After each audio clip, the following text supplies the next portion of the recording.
কালুরঘাট শিল্পাঞ্চল চট্টগ্রামের অর্থনীতির হৃৎপিণ্ড বললেন চসিক মেয়র।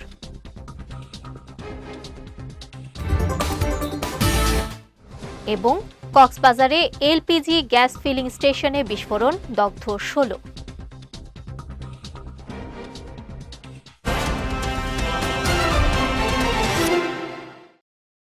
আসসালামু আলাইকুম। চট্টগ্রাম সংবাদে আমন্ত্রণ জানাচ্ছি আমি নুসরাত আহমেদ। শুনছিলেন শিরোনাম, এবারে বিস্তারিত।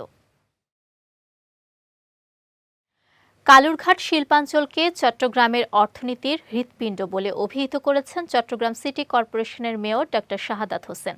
সকালে নগরীর ৫ নম্বর মোহরা ওয়ার্ডে বালি খালের উপর ২০ মিটার দীর্ঘ একটি ব্রিজ নির্মাণ কাজের আনুষ্ঠানিক উদ্বোধনকালে তিনি কথা বলেন।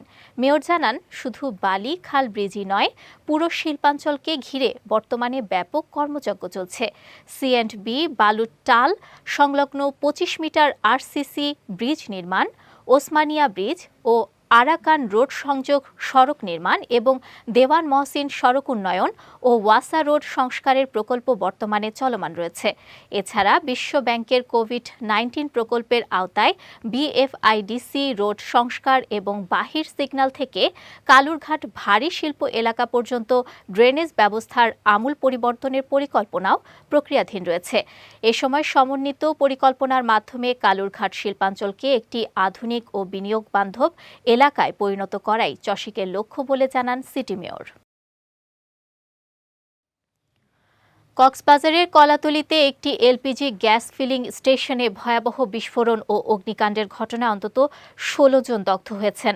গতকাল রাতে নবনির্মিত ওই ফিলিং স্টেশনে গ্যাস লিকেজ থেকে ১৪,০০০ লিটার ধারণ ক্ষমতা সম্পন্ন গ্যাস ট্যাঙ্কে এ বিস্ফোরণের ঘটনা ঘটে। কক্সবাজার ফায়ার সার্ভিস ও সিভিল ডিফেন্সের উপ সহকারী পরিচালক সৈয়দ মোহাম্মদ মোর্শেদ জানান, আগুনে ফিলিং স্টেশনটি ছাড়াও আশপাশের অন্তত ১০টি বসতবাড়ি ও ২০ থেকে ২৫টি গাড়ি ক্ষতিগ্রস্ত হয়। পরে সেনাবাহিনী, বিমান বাহিনী, ফায়ার সার্ভিস, রেড ক্রিসেন্ট এবং স্থানীয়দের সহযোগিতায় ৫ ঘণ্টার প্রচেষ্টায় আজ ভোর ৩টার দিকে আগুন নিয়ন্ত্রণে আনা হয়। এদিকে এ অগ্নিকাণ্ডের ঘটনায় কয়েক কোটি টাকার ক্ষয়ক্ষতি হতে পারে বলে ধারণা করছেন সংশ্লিষ্টরা।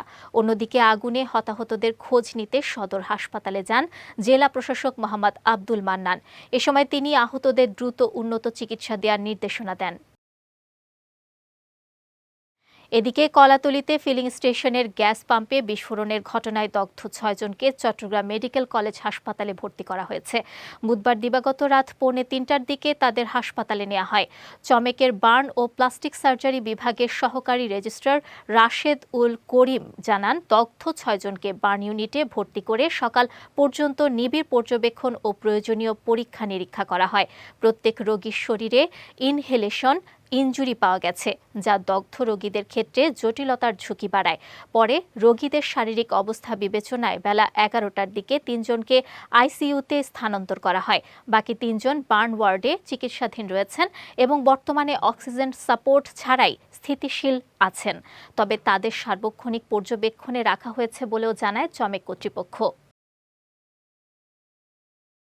আগামীকাল রাঙামাটি সফরে যাবেন নবনির্বাচিত সংসদ সদস্য ও পার্বত্য মন্ত্রী দীপেন দেওয়ান।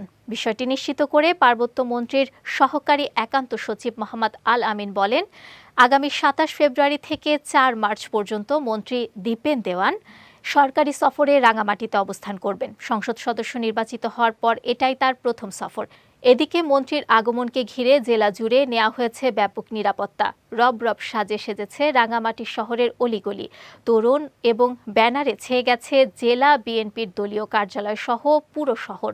অন্যদিকে সরকারি সফরে জেলার সরকারি বেসরকারি ব্যক্তিবর্গ, রাজনৈতিক দলের নেতাকর্মী, দলীয় ইফতার মাহফিল, রাজবন বিহার সহ বিভিন্ন অনুষ্ঠানে যোগদান করবেন পার্বত্য মন্ত্রী দীপেন দেওয়ান। আসন্ন ঈদকে সামনে রেখে সকল বাজারে মনিটরিং জোরদার, অবৈধভাবে মাটি কাটা বন্ধ এবং যে কোনো অপরাধমূলক কর্মকাণ্ড প্রতিরোধে প্রশাসনকে কঠোর অবস্থানে থাকার নির্দেশনা দিয়েছেন চট্টগ্রাম ৬ আসনের সংসদ সদস্য গিয়াসউদ্দিন কাদের চৌধুরী। সকালে চট্টগ্রামের রাউজান উপজেলা পরিষদের মাসিক সভা ও আইন শৃঙ্খলা বিষয়ক সভায় প্রধান অতিথির বক্তব্যে তিনি এসব নির্দেশনা দেন। এ সময় আইন শৃঙ্খলা পরিস্থিতি স্বাভাবিক রাখতে সংশ্লিষ্ট সকলকে সমন্বিতভাবে কাজ করার আহ্বান জানান এ নবনির্বাচিত সংসদ সদস্য। উপজেলা নির্বাহী কর্মকর্তা SM রাহাতুল ইসলামের সভাপতিত্বে ও সহকারী কমিশনার অংছিং মারমার সঞ্চালনায় সভায় বক্তব্য রাখেন রাউজান থানার ভারপ্রাপ্ত কর্মকর্তা SM সাজিদুল ইসলাম, হাইওয়ে থানার ভারপ্রাপ্ত কর্মকর্তা মোহাম্মদুল্লাহ, রাউজান উপজেলা স্বাস্থ্য কর্মকর্তা ডাক্তার মোহাম্মদ শাহজাহান সহ অন্যান্যরা। সভায় উপজেলার বিভিন্ন দপ্তরের কর্মকর্তা ও ভারপ্রাপ্ত ইউপি চেয়ারম্যানরা উপস্থিত ছিলেন। চট্টগ্রাম নগরীর বাকুলিয়ায় ভ্রাম্যমাণ আদালতের মাধ্যমে সেমাই উৎপাদনকারী 3টি প্রতিষ্ঠানকে 3,60,000 টাকা জরিমানা করেছে র্যাব। দুপুরে নগরীতে দ্রব্যমূল্য নিয়ন্ত্রণ ও ভেজাল বিরোধী অভিযান চালায় র্যাব ৭ চট্টগ্রাম। এ সময় অনিবন্ধিত উপায়ে অস্বাস্থ্যকর পরিবেশে নিম্নমানের সেমাই উৎপাদন এবং খাদ্যপণ্যের মোড়কে নির্ধারিত নিয়ম অনুসরণ না করে অসম্পূর্ণ ও বিভ্রান্তিকর তথ্য সংবলিত লেবেল ব্যবহারের দায়ে 3টি প্রতিষ্ঠানকে এ জরিমানা করা হয়। জরিমানা আদায় করেন চান্দগাঁও সার্কেল ভূমি অফিসের সহকারী কমিশনার প্লাবন কুমার বিশ্বাস। অভিযানে র্যাব ৭-এর অধিনায়ক লেফটেন্যান্ট কর্নেল মোহাম্মদ হাফিজুর রহমান উপস্থিত ছিলেন। এই রমজান উপলক্ষে কিছু অসাধু ব্যবসায়ী ভেজাল এবং নকল খাদ্যপণ্য তৈরি করছেন, যার গুণগত মান নেই, BST অনুমোদন নেই, এবং যে খাদ্যগুলো মানুষের শরীরের স্বাস্থ্যের জন্য অত্যন্ত ক্ষতিকারক। এই ধরনের তথ্যের উপর ভিত্তি করে আমরা আজকে বাকুলিয়ার এই শান্তি সৌদাগর গলি এলাকায় অভিযান পরিচালনা করি।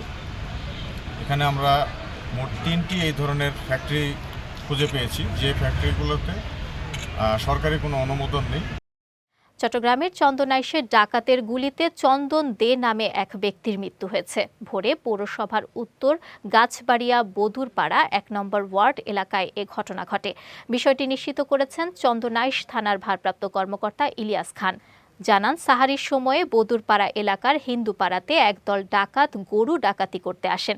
এ সময় চন্দন দে তার গোয়াল থেকে গরু বাঁচানোর চেষ্টা করলে ডাকাতরা তাকে গুলি করে। পরে গুলিবিদ্ধ অবস্থায় পরিবারের সদস্যরা তাকে উদ্ধার করে BGC ট্রাস্ট মেডিকেল কলেজ হাসপাতালে নিলে চিকিৎসক মৃত ঘোষণা করেন।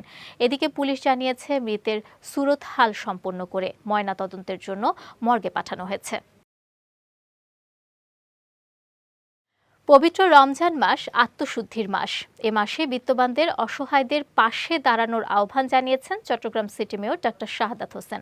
গতকাল নগরীর A&Z কনভেনশন হলে কোতোয়ালি থানা বিএনপির সাবেক সাধারণ সম্পাদক জাকির হোসেনের উদ্যোগে আয়োজিত ইফতার সামগ্রী বিতরণ অনুষ্ঠানে প্রধান অতিথির বক্তব্যে তিনি এ আহ্বান জানান। এ সময় 1000 গরিব, অসহায় ও দরিদ্রদের মাঝে সেহেরি ও ইফতার সামগ্রী বিতরণ করা হয়। অনুষ্ঠানে প্রধান বক্তা ছিলেন চট্টগ্রাম 9 আসনের সংসদ সদস্য মোহাম্মদ আবু সুফিয়ান।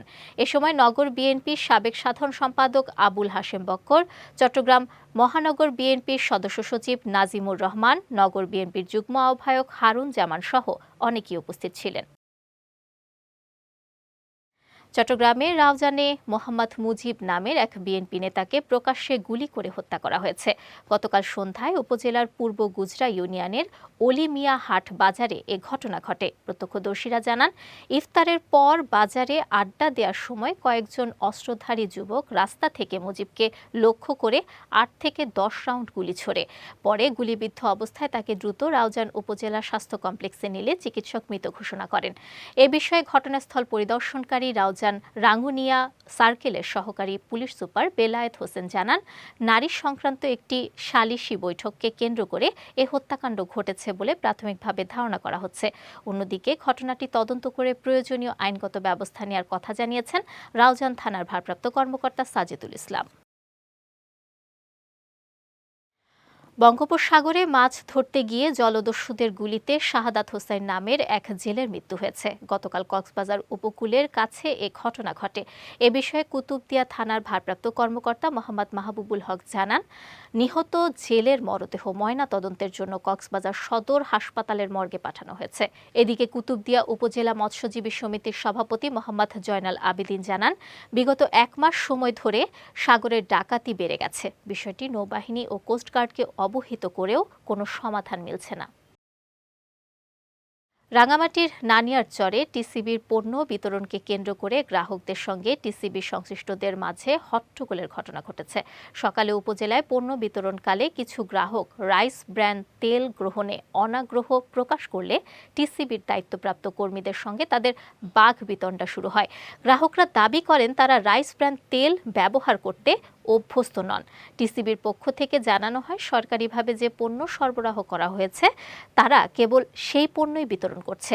এক পর্যায়ে পরিস্থিতি উত্তপ্ত হয়ে উঠলে সয়াবিন তেল পাওয়ার দাবি নিয়ে কিছু গ্রাহক উপজেলা নির্বাহী কর্মকর্তার কার্যালয়ে অভিযোগ নিয়ে যায়। পরে উপজেলা নির্বাহী কর্মকর্তা মঞ্জুরুল মোর্শেদের হস্তক্ষেপে গ্রাহকদের চাহিদা অনুযায়ী সয়াবিন তেল সরবরাহ করা হলে পরিস্থিতি স্বাভাবিক হয়। গ্রামীণ অর্থনীতি শক্তিশালী ও দারিদ্র্য বিমোচনের লক্ষ্যে পল্লী মঙ্গল কর্মসূচি পিএমকে সর্বদা কাজ করে থাকে বলে জানিয়েছেন পিএমকে উপপরিচালক মোহাম্মদ রেজাউল করিম। গতকাল বগুড়ার উপশহরে পল্লী মঙ্গল কর্মসূচির ৩৬২তম বগুড়া সদর শাখার ঋণ বিতরণ অনুষ্ঠানে প্রধান অতিথির বক্তব্যে তিনি একথা জানান। এ সময় ১০ জন গ্রাহকের মাঝে সহজ শর্তে ঋণ বিতরণ করা হয়। অনুষ্ঠানে বিশেষ অতিথি হিসেবে উপস্থিত ছিলেন সহকারী পরিচালক Mohammad Mominul Islam, IT supervisor Mohammad Sanowar Hossain, APM Mohammad Asad সহ অন্যান্যরা। চট্টগ্রামের সাতকানিয়ায় বিএনপির চেয়ারম্যান ও প্রধানমন্ত্রী তারেক রহমানের পক্ষে অসচ্ছল ও নিম্ন আয়ের মানুষের মাঝে ইফতার সামগ্রী বিতরণ করা হয়েছে। গতকাল বিকেলে উপজেলার ছদাহা ইউনিয়নের দক্ষিণ জেলা বিএনপির আহ্বায়ক কমিটির সদস্য শেফায়েত উল্লাহ চক্ষু এসব ইফতার সামগ্রী বিতরণ করেন। এ সময় তিনি জানান, প্রধানমন্ত্রী তারেক রহমানের নির্দেশনায় অসচ্ছল মানুষের পাশে দাঁড়ানোর এই উদ্যোগ নেওয়া হয়েছে, যা ভবিষ্যতেও অব্যাহত থাকবে। ইফতার সামগ্রী বিতরণ কর্মসূচিতে বিএনপি ও এর অঙ্গ সংগঠনের নেতাকর্মীরা উপস্থিত ছিলেন। চট্টগ্রাম সংবাদ শেষ করার আগে শিরোনামগুলো দেখে নিচ্ছি আরও একবার।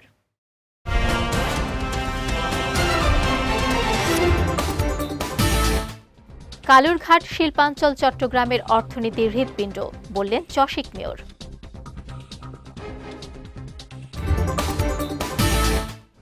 এবং কক্সবাজারে এলপিজি গ্যাস ফিলিং স্টেশনে বিস্ফোরণ, দগ্ধ ১৬।